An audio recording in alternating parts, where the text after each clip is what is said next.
అది జనవరి 11, 2024. గుంటూరు కారం థియేటర్లో మనందరి కళ్ళల్లో పడడానికి సరిగ్గా 11 గంటల ముందు, అంటే అర్ధరాత్రి 11 గంటలకు అనమాట. నేను అతడు కలేజా లాంటి ఒక స్టోరీని థియేటర్లో విట్నెస్ చేయబోతున్నానని గురూజీని తలుచుకుని గుండెల మీద చేసుకుని పడుకున్న రోజు అది. బట్ మూవీ చూశాక ఇంకా బతికే ఉన్నావా? నాకు పచ్చబొట్లు అంటే భయం భయ. ఈ మూవీని గురూజీ అంటే సీరియస్ గా తీసుకోలేదు, ఇంకా మీరెందుకు సీరియస్ గా తీసుకోవాలి? Strictly this video only for entertainment purpose. మనోభావాలు మాడిపోయిన దోశలాగా పక్కన పడేయండి, don't take it seriously. Guntur కారం మూవీలోని మైక్రో డీటెయిల్స్ గురించి ఈ వీడియోలో చూద్దాం. ఇది మూవీ రివ్యూ కాదు. రివ్యూ అనుకుని వచ్చిన వాళ్ళు you got a wrong video my friends. Micro details అంటే మన ఢిల్లీలో ఉన్న 389 మంది జాతిరత్నాలకు తెలుసు, బట్ కొత్తగా వచ్చిన వాళ్ళ కోసం మళ్ళీ చెప్తున్నా వినండి. ఒక సినిమాని చూసేటప్పుడు మీలో చాలామందికి కనపడని, నోటీస్ చేయని, అర్థం కానీ అర్థం చేసుకోలేని విషయాల గురించి చర్చించడమే డెన్లో నా పని. Hi, this is film 10. As usual వీడియోలోకి వెళ్ళే ముందు ఛానల్ గురించి కొంతసేపు కచేరీ. ఇదిగో ఇది ఫిలిం 10 ఛానల్లోకి ఎంటర్ అవ్వడానికి అడ్మిషన్ బటన్ అనమాట. ఫస్ట్ దాన్ని నొక్కాలి, అప్పుడే మీరు మూవీని జస్ట్ చూడడమే కాదు, నాకులాగా ప్రతి మూవీని ఫీల్ అవ్వడం జరుగుతుంది.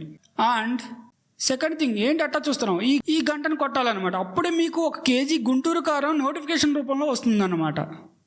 ఈ వీడియోలో మైక్రో డీటెయిల్స్ని గురూజీ ఏ విధంగా ఎన్ని రకాలుగా ఈ స్టోరీని మనకు కన్వే చేయడంలో ఫెయిల్ అయ్యారు అనే పర్స్పెక్టివ్లో చూద్దాం. First one, reality. గురూజీ ఈ సీన్లో రియాలిటీ గురించి ఏ రేంజ్లో మిస్ అయ్యారు అనేది చెప్తా గట్టిగా ముక్కు మూసుకున్నానండి.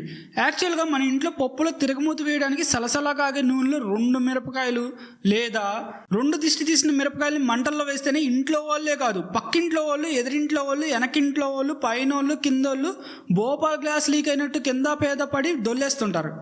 బట్ ఇక్కడ టన్నుల మిర్చి కాలిపోతున్నా కానీ ఏమాత్రం గట్టు లేకుండా రేసు గుర్రంలో ప్రకాష్ రాజ్ అండ్ శృతి పాపలాగా ప్రశాంతంగా ఫైట్ చేసుకుంటారు.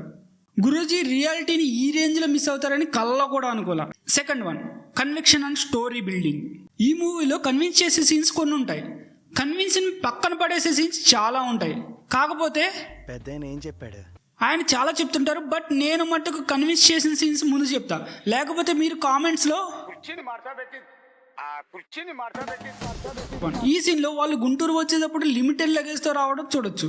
సో ఈ క్యూటీ ఏమో స్వీటీ బట్టలతో మేనేజ్ చేస్తుంది, బట్ వెన్నెల కిషోర్ ఏమో ఫస్ట్ రోజు తన ఆర్బెట్టిన టీషర్ట్ ని నెక్స్ట్ డే వేసుకోవడం చూడొచ్చు. ఈ ప్రెస్ మీట్ జరుగుతున్నప్పుడు సరిగ్గా కెమెరా స్క్రీన్స్ ని అబ్జర్వ్ చేస్తే అవి నిజంగానే రికార్డ్ అవుతుంటాయి. యాక్చువల్గా ఇలాంటి సీన్లో పెట్టే కెమెరాస్ ని కొందరు డైరెక్టర్లు ఎర్రగడ్డ ఆదివారం మార్కెట్లో కెమెరాల్ని తక్కువ వేసుకుని వెళ్ళి మరి కొనుక్కొచ్చి పెడతారు, బట్ ఇక్కడ నిజమైన కెమెరాస్ ని వాడారు. గ్రేట్ కదా. ఈ క్లైమాక్స్ లో రివీల్ అయ్యే కొడుకు కాదని సీన్ ముందుగానే రావు రమేష్ గారు సీక్రెట్ గా ఈ సీన్ లో మహేష్ బాబుకి చెప్తారు. ఇంటికి మా నియోజకవర్గం మొత్తానికి ఈడే వారసుడు. ఈ సీన్ లో ఈ ఇంటికి నియోజకవర్గానికి వారసుడు అంటాడే కానీ నిజంగా అతని కొడుకే అయ్యుంటే అనేవాడు. జస్ట్ గురూజీ థింగ్స్ అంతే. ఇలాంటి చిన్ని మైన్యూట్ థింగ్స్ కూడా కన్విన్స్ చేయగలిగారు, బట్ మెయిన్ కావాల్సినట్టు వదిలేశారు. అవేంటంటే, ఒకటి, మదర్ సన్ బాండింగ్ బెటర్గా కన్వే చేయలేకపోయారు. అండ్ విలన్ జగ్గుబాయ్ ఫ్యామిలీకి హీరో ఫ్యామిలీకి మధ్య బాంబులు వేసుకునేంత శత్రుత్వం జస్టిఫికేషన్ ఇవ్వలేకపోయారు. Main villain Prakash Raj and మధ్యలో విలన్ జగ్గుబాయ్ పొటెన్షియాలిటీ అండ్ క్యాపబిలిటీస్ని ఈ సినిమాలో చూపించలేకపోయారు. అందుకే ఆ క్యారెక్టర్స్ అంతగా టచ్ అవ్వలేదు మనకి. అండ్ వీళ్ళ అత్త కూతురు స్వీటీని పని మనిషిగా ఎందుకు పెట్టారు?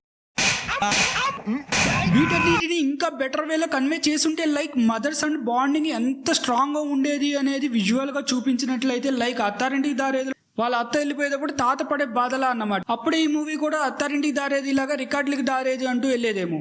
బట్ ఏం చేద్దాం, ఇలాంటి కన్విక్షన్ అండ్ స్టోరీ బిల్డింగ్ లేకపోవడం వల్ల ఓ అజ్ఞాతవాసిలాగా అజ్ఞాతంలోకి వెళ్ళిపోయింది. ఇంకా మహేష్ బాబు అండ్ త్రివిక్రమ్ బ్యాండింగ్ లేకపోతే ఈ గుంటూరు మిర్చి డైరెక్ట్గా డంపీ యార్డ్లో దింపాల్సి వచ్చేది. Third one, clarity. ఈ సీన్లో మహేష్ బాబు వాళ్ళ మావయ్య అంటే ఈ అంకుల్కి వసు ఆంటీ కాల్ చేస్తుంది, బట్ ఈ అంకుల్కి ఈ నెంబర్ని వసు వదిన అని ఫీడ్ చేసుకుంటాడు. But how? హీరోకి ఈయన మావయ్య అయితే ఈమె చెల్లు అక్క అవ్వాలి, బట్ వదిన అని క్లారిటీ మిస్ అయ్యారు. ఆయన పెద్ద వాటికే దిక్కులేదు, ఇది ఒక లెక్క. యాక్చువల్గా ఈ న్యూస్ చదివేటప్పుడు టైం 6:45 అని ఉంటుంది, బట్ హీరో వచ్చేటప్పుడు బయటేమో ఇలా. గురూజీ క్లారిటీని అటకెక్కిచ్చేశారు అంతే. బట్ 2 క్లారిటీ సీన్స్ చూపించారు, చెప్తా వినండి. ఏపీలో వాడే వెహికల్స్కి ఏపీ అని, టీఎస్లో వాడే వెహికల్స్కి టీఎస్ఎల్ అని, అండ్ వీళ్ళు ఫేక్ పోలీసులని మనకు ముందే తెలిసేలాగా చేశారు.